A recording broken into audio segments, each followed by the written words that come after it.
The Pittsburgh Steelers are going to repeat as AFC North Champions, and some people are going to think this is a hot take or something that's really far-fetched, but I'm going to explain why they actually should be favored to win the AFC North again. So as most NFL fans know, the Steelers probably had the worst receiving core in the entire NFL last year. It was just DK Metcalf. Calvin Austin was the wide receiver too. It just wasn't good. So they go out and they get Michael Pittman Jr. for very good value. So immediately, your number one position of need is addressed. You have a wide receiver too. But then they draft Jeremy Bernard from Alabama, who I think is the biggest sleeper in the entire draft. Jeremy is an extremely talented wide receiver. He never drops the ball, and he is so willing to learn. Here's what Michael Pittman had to say about Jeremy Bernard. He said he came in the right way, he's put his head down, and is working hard, and he's executing the plays. He's been here for 2 weeks now, and I feel like he already knows everything.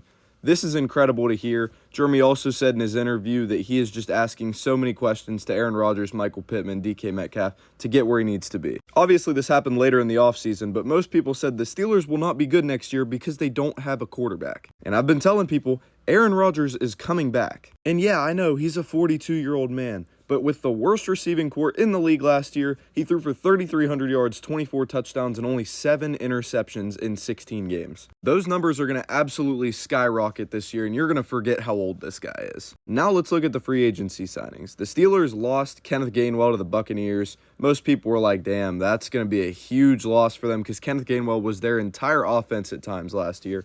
But this guy fits Mike McCarthy's offense so much better than Kenneth Gainwell, and you guys are going to see that. First of all, he's already been an 1,000-yard rusher with Mike McCarthy as his coach in Dallas. And Kenneth Gainwell's best attribute to this team was his ability to catch the ball out of the backfield, and that's not really how Mike McCarthy runs his offense. The running backs are not going to catch many balls. And I'm not saying Rico isn't able to catch the ball out of the backfield. I'm just saying when you want a guy to get downhill to pair with Jaylen Warren, this guy is better than Kenneth Gainwell. Next, the Steelers went and got Jamel Dean, who was graded as one of the highest corners in the NFL last year. I graded this the best signing of the entire offseason for any team in the NFL. Another position that just seemed to hold them back last year, and they address it perfectly by getting literally the best guy available. Now here's another signing they made that absolutely nobody is talking about. They signed Sebastian Joseph Day. Now this guy's stats don't jump off the sheet whatsoever. He runs stuffs like no other, and the Steelers had times where they couldn't stop teams from running the ball for the entire 4 quarters. And when you already have a Hall of Famer in Cam Hayward on your defensive line, and you have Derek Harmon who's going into his second year, he stopped the run really, really well last year.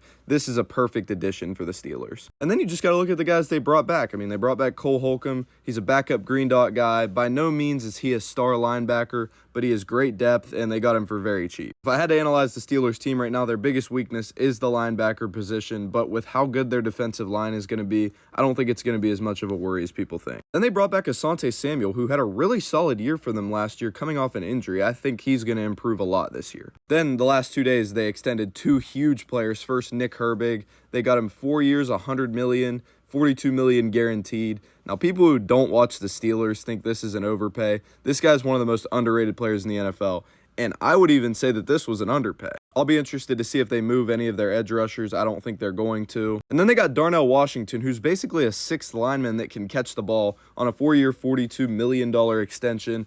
This guy is an anomaly. The league hasn't seen many guys like him, and the Steelers bring him back for 4 more years, and he's going to improve as well. And if you don't really keep up with Steelers football much, you wouldn't know this, but Mike Tomlin ran the entire defense. It wasn't Terrell Austin. It wasn't Keith Butler. Everybody that was getting the blame for the defense being subpar despite being so high paid, it was Mike Tomlin. But Patrick Graham took over as the defensive coordinator, and TJ Watt's already said he's excited to move around the formation and get different looks, and admitted that he hasn't been able to do that in the past. And let me just throw in some more things to note. First of all, Mike McCarthy has heavily increased the amount of people on the Steelers staff. Mike Tomlin has had an embarrassingly small staff all of his years in Pittsburgh. And players like Joe Hayden and James Harrison have spoken out against this, saying that they didn't think they were learning anything from their coaches because they felt like they knew more than them. More coaches equals a more hands-on approach, which equals more attention to detail, which equals wins in the NFL. Listen, Mike McCarthy may not have been the best hire long-term for the Steelers, but he was the best hire if you want to win this year or next year. They finally made some change, and don't be surprised to see this team win 11, 12 games and maybe a couple playoff games.